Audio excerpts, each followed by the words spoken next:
What's up, guys? So a lot of you said that you don't really know my story. You want to know how I got to where I am today, not only my fitness, but also with my life stuff. So in today's video, I want to tell you a little bit about what my story is, how I basically got fit with this ongoing health problem, this digestive problem.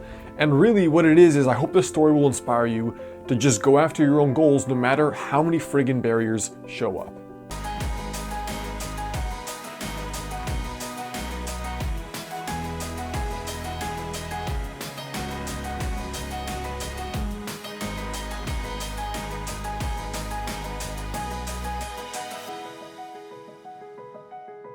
Hey guys, what's going on? Quick heads up, I actually started a private Facebook group. It used to be only for customers that paid me for a course, but I actually want to open it up for you to ask me questions and to start building community. So there's going to be a link here for most of the video. I want you to click it and join if you want my personal help. So otherwise, come on over, join my Real Food Tribe, and now we'll jump back into it. What's up guys, Alex Hine here, author of Master the Day. Now, when I was growing up, I was always the skinny kid. I was really skinny. And it's just, I wasn't really ill or anything. I was just genetically skinny. Like, my mom has been 115 pounds her whole life. She's always taken very good care of her health. And I was just extremely skinny. And when I say skinny, I mean I was the skinniest kid I knew. Like, when I was 16 and got my car, I weighed 112 pounds. That was the heaviest I had ever been. Like, dramatically the heaviest. And so as a result, number one, I didn't have very good luck with women. I got bullied a lot. I got bullied a ton, actually. When I got into high school, when I was 17, I looked so young that one day a kid came up to me and he was like, "You look like my 12-year-old sister." And I was like 16 or 17. Hopefully you're gonna see a picture of me popping up here. That is my high school senior photo taken in when I was a junior. So I was 16, 17. And so as a result, I went through puberty really late. Not only was I really underweight, I was short. When I got my license, I was 5'5". Like, my current driver's license, I turned 30 in April. My driver's license still says 5'5" because I was living out of the country when it was updated. So now I have that till I'm like 33 or something. And so as a result, it affected a lot of my choices in life. Like, I was told that basically I was a nerd, even though I wasn't really. I was actually a really good athlete. I was really fast. I set high jump and sprint records, but I never got into sports because people were just like, "You're a nerd, that's what you should just do." And then I believed them. So basically, as a result, I spent a lot of my time just kind of in my room. Like, I played video games a lot. I played World of Warcraft. I was really into spiritual stuff.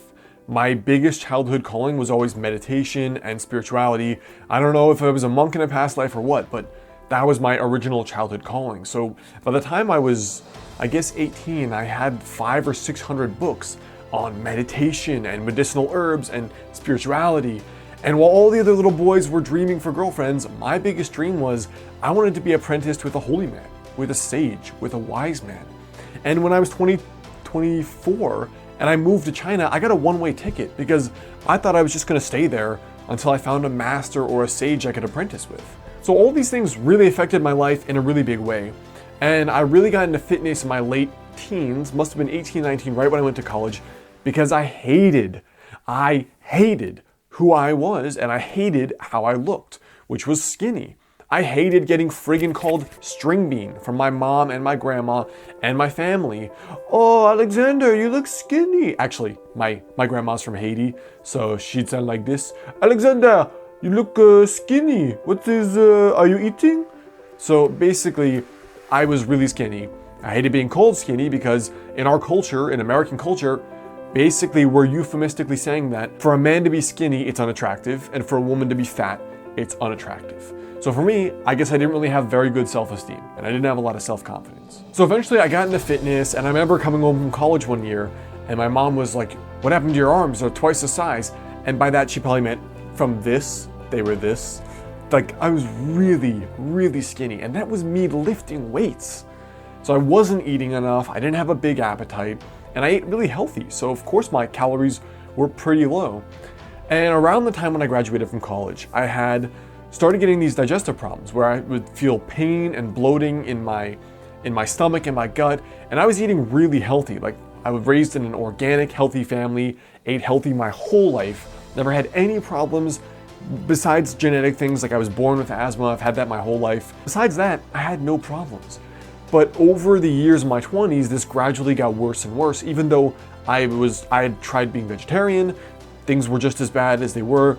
I tried all kinds of things. I ate healthy my whole life. Organic, didn't drink soda. I'm almost 30. I don't think I had one soda in the last 14 years. And that was a rum and Coke because someone handed me a mixed drink and I didn't want to say no and be impolite. I do a lot of things to take care of my health, and still this thing cropped up. Now, when the things got really bad for me with my digestion, I wouldn't go to the bathroom for a few days. And when that happens, you don't want to eat, you don't want to pound down food in order to gain weight, you don't want to eat unhealthy, you just want to stop. And just stop what's going in your body, stop what's going on. It makes you grumpy, it messes up my sleep. It really started affecting my life in a big way. And one of the worst ones was when I would travel. Now, travel's always been one of my greatest passions, and whenever I would go traveling, like for example, this one time I went to Thailand with my girlfriend. We had booked a full day of island hopping. And during this full day of island hopping, the problem was I hadn't pooed in 5 or 6 days. Like, I felt like death. This was in the Philippines or maybe Thailand. I felt so bad. And I told her, look, I'm not getting on that friggin' boat until I poo. Like, I hate to be graphic, but it was that bad where it affected my daily mood. And the reason why I bring this up is because for me, I feel almost a little bit guilty that, I've been working out for over 10 years and I don't have my dream body. Like, yes, I look good and I'm not gonna be crying about that, but my goal is to weigh 180 pounds. And I've lost a little bit of weight, so I'm maybe just under 170 pounds, 165 maybe, and I'm 6'2". And my goal is to be 180 pounds with my same level of body fat and my build, which to me would be like pretty much like a guy from 300. And I'm confident I'm gonna get there. But it took me a lot of doctors that I saw a nutritionist. She was like, your blood is pure in the Virgin Mary. I don't know what's up. I saw a GI specialist. He was like, let's put a probe up your ass. That's called a colonoscopy. Before he even talked to me about anything, what I ate, nothing. And then I saw all these other people and these alternative practitioners, and eventually it was Chinese medicine that helped me improve the most. And that's why now I'm studying to be a doctor of Chinese medicine. And for me, it was just think about the fact that I've been doing this for over 10 years, and many of those years in my 20s, I saw no progress. None. It's like zero progress. Almost none in all of my 20s. And yet I kept going because I knew that number one, I wanted to be a success story so that I could show other people it was possible. And of course, there are gonna be people that are like, no matter how much success I have and I try to share with you, look, this is what I did, I'm not special. No matter how much I try to do that, someone is always gonna be like, well, you had this or you had that, or that would never work for me. And that's fine. Like, I'm not trying to fix those people or show them anything. But I just wanted to share this a little bit with you because number one, it frustrates me. Like, it really frustrates the hell out of me that I'm not where I wanna be in 10 years. And it frustrates me that I can't share a lot of this with you because I haven't really fully lived it yet. But I really, really wanted to share it to inspire you, to show you the fact that, for example, there are a ton of roadblocks that are gonna come up. There are an absolute ton of things you cannot predict that are gonna come up. Like, I did not know that when I moved back from China, I would be so depressed that I would sit down to dinner with my parents and tell them I hated my life, to the point where they said you should spend all your savings and go on a trip because we're worried about you. I did not predict that my closest friend would commit suicide around this time 2 years ago. I didn't predict that on the other side of the spectrum that I would fall in love when I was 25 with the girl I'm dating now. And I don't know where that relationship will go, whether it's marriage or it ends. Like, I cannot predict that 100%. I didn't know I was gonna be in Chinese medicine school, or I'd be writing books. I finished 2 full-length books before I'm 30. I don't know any of that.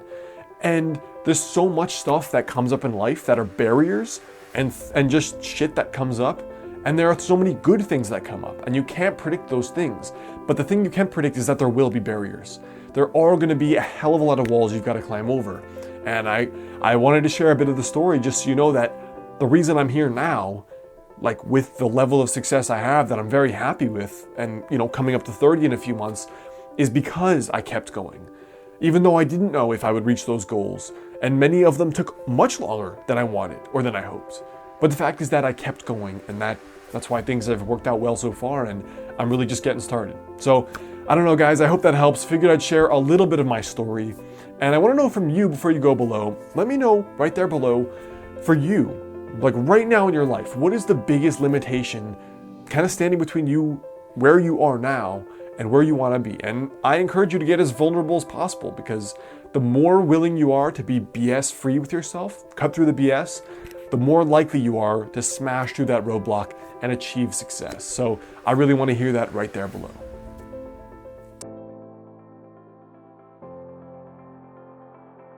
Hey guys, it's Alex. Did you like this video?